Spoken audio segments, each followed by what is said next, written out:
नमस्कार दर्शक, के तपाईहरुको पनि कम्मर दुख्छ? के डाक्टरले तपाईको एमआरआई रिपोर्ट देखेर तपाईलाई स्लिप डिस्क भएको छ अथवा डिस्क बल्ज भएको छ भनेर भनेको छ? के तपाईले पनि कम्मर दुखाइको कारणले औषधि खाँदा खाँदा अथवा उपचार गर्दा गर्दा दिक्क हुनु भएको छ? यदि यसो हो भने यो भिडियोलाई पुरा हेर्नुहोस्। यो भिडियोलाई हेर्नुभयो भने तपाईले आजदेखि नै औषधि खान छोड्नुहुन्छ। यति मात्र नभई सधैँको लागि कम्मर दुखाइबाट छुटकारा पाउनुहुनेछ। सर्वप्रथम कुरा गरौँ डिस्क बल्ज भनेको के हो? डिस्क बल्ज भनेको हाम्रो शरीरको मेरुदण्डमा हड्डीहरू भर्टिब्रा हुन्छ। हरेक दुई हड्डीको बीचमा डिस्क हुन्छ। डिस्क चाहिँ भित्र झेलिलो पदार्थ अनि बाहिरी रूपमा चाहिँ लचिलो पदार्थले बनेको हुन्छ। डिस्कको काम भनेको दुई हड्डीहरूलाई एक अर्कामा टक्रिन नदिनु हो। यदि हामीले कुनै काम गर्दा झट्काएर उठाउने अथवा लामो समयसम्म एउटै पोजिसनमा बस्ने अथवा निहुरिएर लामो समयसम्म काम गर्ने या योग अभ्यासहरू नगर्दा डिस्कको कुनै भाग अथवा त्यो डिस्क चाहिँ फुलिएपछि त्यसले छेउमा रहेको नसालाई छुने अथवा बाधा गर्ने गर्छ, जसले गर्दा हामीलाई दुखाइ महसुस हुन्छ। यसलाई नै डिस्क बल्ज भनिन्छ। ध्यान दिनुपर्ने कुरा के हो भने डिस्क बल्ज भनेको डिस्क चाहिँ फुलिनु हो। त्यसैगरी स्लिप डिस्क भनेको डिस्क भित्र भएको जेल अथवा त्यो लचिलो पदार्थ मोबिल जस्तो त्यो पदार्थ चाहिँ बाहिर निस्कनु हो। यानी कि डिस्क फुटेर त्यो भित्र भएको जेलिलो पदार्थ बाहिर निक्लनुलाई चाहिँ स्लिप डिस्क भनिन्छ। डिस्क बल्ज हुँदाखेरि कम्मर दुख्ने, खुट्टा झमझमाउने, थकाइ महसुस हुने यस्ता लक्षणहरू देखिन्छ भने स्लिप डिस्कमा चाहिँ डिस्क बल्ज जस्तै लक्षण देखिन्छ। यसमा पनि खुट्टा झमझमाउने, कम्मर दुख्ने, केही सामान उठाउन गाह्रो हुने, थोरै काम गर्यो भने थकाइ लागे जस्तो हुने यस्ता लक्षणहरू देखिन्छ। यदि तपाईहरुलाई डिस्क बल्ज अथवा स्लिप डिस्क भएको छ भने अब चिन्ता नलिनु। डिस्क बल्ज अथवा स्लिप डिस्कलाई 100% ठिक पार्न सकिन्छ, त्यो पनि बिना औषधि। एउटा कुरो यो ध्यान गर्नुहोस् कि औषधि खानुभयो भने त्यसले मात्र लक्षणलाई म्यानेजमेन्ट गर्ने हो। तर आज म तपाईहरुलाई यस्तो यस्तो उपायहरू बताउने छु जुन उपाय गर्नुभयो भने डिस्क बल्ज होस् या स्लिप डिस्क होस् त्यो सधैँको लागि 100% ठिक हुनेछ। सधैँको लागि कम्मर दुखाइ अथवा डिस्क बल्ज या स्लिप डिस्कबाट मुक्ति पाउन चाहनुहुन्छ भने म केही सावधानीहरू बताउँछु। त्यो सावधानीहरू तपाईले पालना गर्नुभयो भने केही दिनमा नै कम्मर दुखाइबाट सधैँको लागि छुटकारा पाउनुहुनेछ। त्यसको लागि सबभन्दा पहिलो कुरो योगासन गर्नुहोस्। दोस्रो कुरो भनेको यदि तपाईमा ग्यास्ट्रिकको समस्या छ भने ग्यास्ट्रिकलाई चाहिँ पहिला ठिक पार्ने कोसिस गर्नुहोस्। यदि तपाईलाई ग्यास्ट्रिक पनि बिना औषधि नै ठिक पार्न चाहनुहुन्छ भने यस भिडियोको डिस्क्रिप्सन बक्समा ग्यास्ट्रिकलाई कसरी बिना औषधि ठिक पार्न सकिन्छ भन्ने विषयमा भिडियो रहेछ। त्यो भिडियोको म लिंक दिनेछु। तपाईले यहाँ ट्याप गरेर त्यो भिडियो हेरेर पनि ग्यास्ट्रिकलाई सधैँको लागि ठिक पार्न सक्नुहुन्छ। तेस्रो कुरा भनेको निहुरेर अथवा एउटै पोजिसनमा लामो समयसम्म नबस्नुहोस्, निहुरेर कुनै पनि सामान नउठाउनुहोस्। चौथो कुरो भनेको सकिन्छ भने दैनिकी 10 मिनेट अथवा 15 मिनेट साइकल कुदाउनुहोस्। साइकलले ग्यास्ट्रिकलाई पनि फाइदा गर्छ, त्यसैगरी कम्मरलाई पनि फाइदा गर्छ, त्यसैगरी घुँडालाई पनि फाइदा गर्छ। त्यसैले साइकल कुदाउने गर्नुहोस्। तपाईले यदि यी चारवटा कुरालाई पालना गर्नुभयो भने चाँडै नै कम्मर दुखाइ चाहे जस्तो सुकै स्लिप डिस्क होस् अथवा डिस्क बल्ज होस् सधैँको लागि ठिक पार्न सक्नुहुन्छ। अब कुरा गरौँ कम्मर दुखाइमा कस्तो योगासनहरू गर्दा चाँडै नै कम्मर दुखाइबाट छुटकारा पाइन्छ। त्यसको लागि म केही योगासनहरू बताउने छु। तर त्यो योगासनहरू बताउनु भन्दा पहिला म तपाईहरुलाई एउटा कुरो अझ बोनसमा भनिदिन्छु।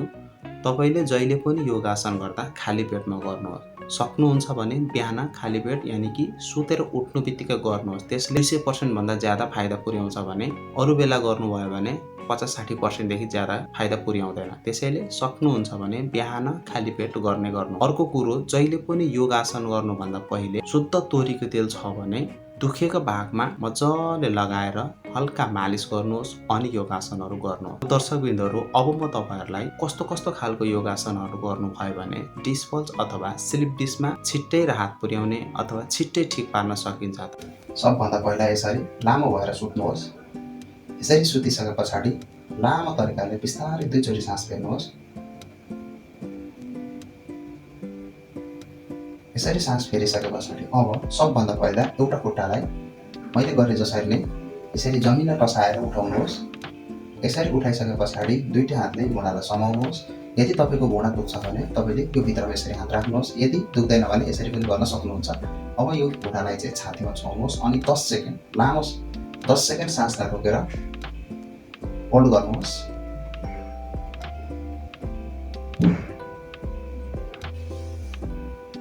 अब त्यसरी नै यो खुट्टालाई पनि त्यही अनुसार नै गर्नुहोस्।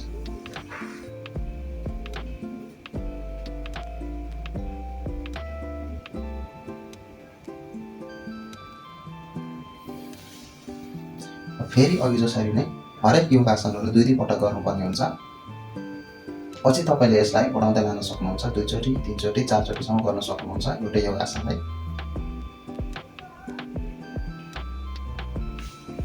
अनि अर्को कुरो, जहिले पनि योग गर्दाखेरि ध्यान दिएर अनि बिस्तारै गर्नुपर्ने हुन्छ, झट्काएर कहिले पनि नगर्नुहोस्, किनभने यसले दुखाइ बढाउन सक्छ।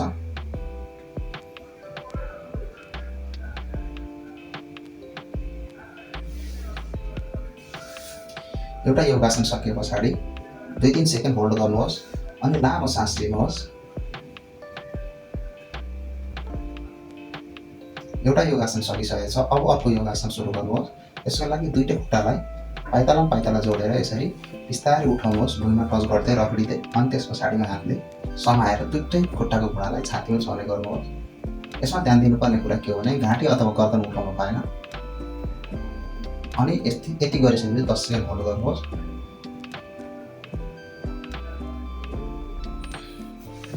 बिस्तारै सास छोड्नुहोस्। यो योगासनलाई पनि 2 चोटि गर्नुहोस्।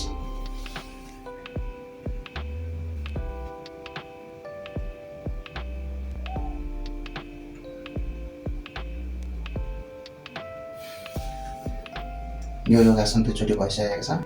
अब तेस्रो योगासन भनेको यसरी सिधा भएर सुत्नुहोस् अनि दुईटा हातलाई दुईतिर फिचाइदिनुहोस् अनि एउटा खुट्टालाई उठाउनुहोस्। चाहे तपाईँले दाहिने पनि उठाउन सक्नुहुन्छ अथवा देब्रे पनि उठाउन सक्नुहुन्छ। म देब्रे उठाउँदैछु। यसरी सिधा उठाउनुहोस्। सिधा उठाइसके पछाडि यसरी ध्यान दिनुपर्ने कुरा के हो भने यसलाई नउठाउनुहोस्, यो साइडको गर्दन उठाउनु भएन। यसरी यति गरिसकेपछि 10 सेकेन्ड होल्ड गर्नुहोस्।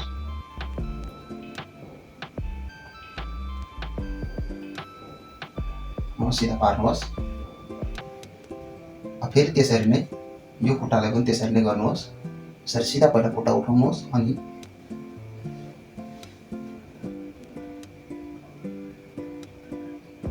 दस सेकेन्ड सास रोकेर होल्ड गर्नुहोस्।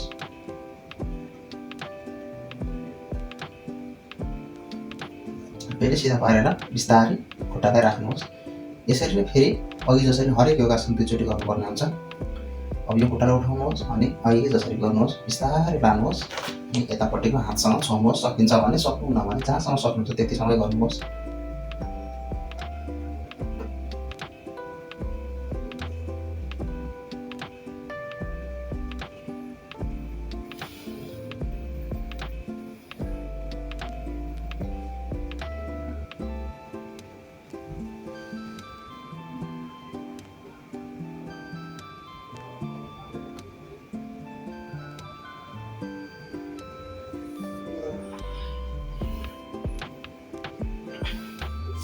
यो तेस्रो योगासन पनि कम्प्लिट भइसकेको छ।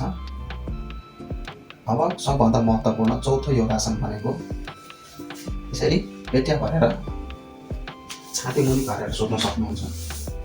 यसरी सुतिसके पछाडि यो हातलाई यसरी राख्नुहोस् अनि कुनालाई भुइँमै छाउनु होला, यदि कुनालाई भुइँमै छाउनु होला अनि यसरी उठ्नुहोस्। योभन्दा धेरै नउठ्नुहोस्, कोही योभन्दा माथि उठ्दा त्यसले गर्दा कमरमा दुखाइ बढ्छ। यति मात्र उठ्नु होला अनि 10 सेकेन्ड होल्ड गर्नुहोस्।